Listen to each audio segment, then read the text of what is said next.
મોરબીના station road પર મારામારીનો બનાવ સામે આવ્યો છે।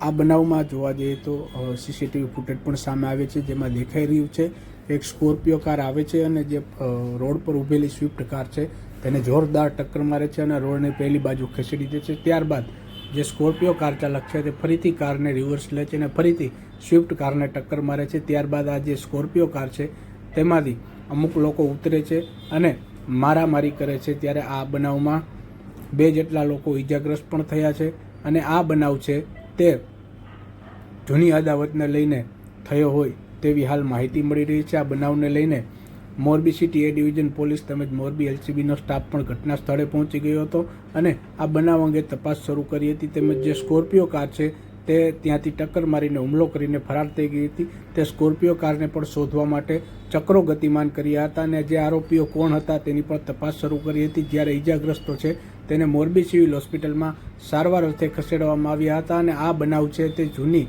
અદાવતને લઈને થયો હોય તેવી માહિતી હાલમાં મળી રહી છે। ત્યારે પોલીસે પણ આ મામલે સઘન તપાસ શરૂ કરી છે અને ત્યારે ટ્રાફિકથી ધમધમતા રોડ પર આ પ્રકારનો બનાવ બનતા અફરાતફરીનો માહોલ સર્જાયો હતો અને થોડીવાર માટે લોકો પણ ગભરાઈ ચૂક્યા હતા।